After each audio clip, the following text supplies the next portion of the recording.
Good morning, good afternoon, whatever it is, wherever you are. It's me again, Jen. Hello! And we are taking kind of a little deep dive into some of the more traditional Rider-Waite tarot cards and poking around at those symbols that are in them that maybe you have missed a little representation on, and maybe some of the things that you have missed along the way with in terms of some of those other modalities and connections with the like chakras and astrology and stuff like that. So I want to dive today into one of the pip cards again, because I feel like the major arcana cards get a lot of screen time where the pip cards don't. And some of you may be out there going, what the heck is a pip card? The pip cards are the numbered cards. So in a Marseillais deck, which is a deck that doesn't have any pretty pictures to hint at things, they would be just have the numbers. It's very similar to our playing card deck, which has 1 through 10 and then our court cards on top of that, where this pip card is an 8. So this is an 8 of swords. Swords are also related to the spades in a regular deck of cards, which yes, there are big connections between those two. The 8 of Swords, as you can see, is this individual. She is bound and blindfolded, and she has a whole bunch of swords kind of around her. She is standing in water. There's a castle kind of on the rocks in the background. The sky is gray. So we know that this is not a super positive situation emotionally or mentally.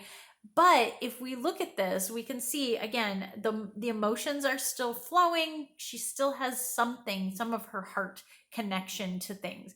And even though she can't see and she can't really move her arms around or anything, she can still walk. So she can still walk away from this situation, even if she feels like she can't.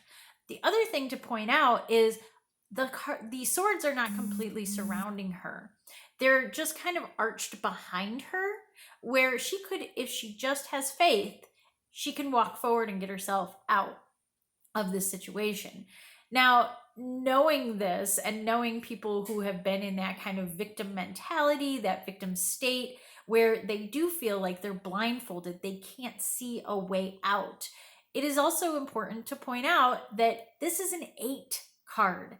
8s are crazy chaotic, but they're also abundant, because what is an 8 on its side? It's the infinity symbol. So if you've got infinite possibilities, you can still go and do any one of those things, even if you feel like you're a little trapped right now, or maybe there's too many choices and you feel like, oh my gosh, what do I do?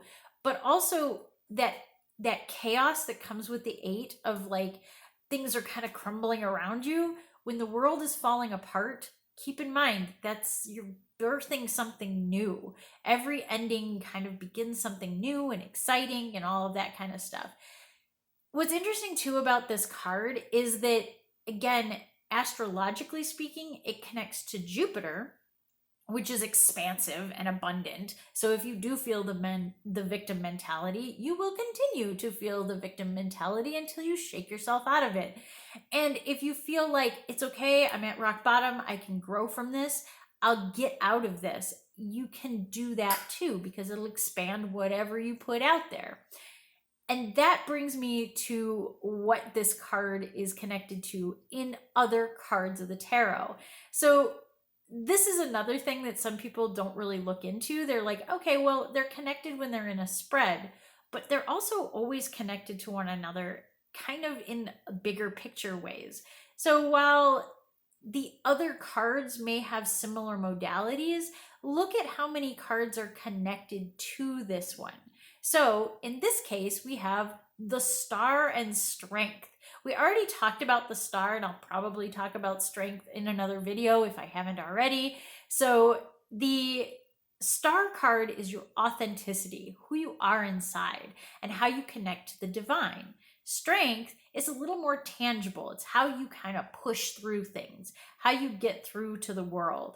So if you take your authentic self, your authenticity, your divine connection, all of those kinds of things, and you push it through with strength, and you find yourself at peace in things that you choose, and you continue to strive for the best possible answer, no matter what that might be, that's what this is all about. You're balancing those two things.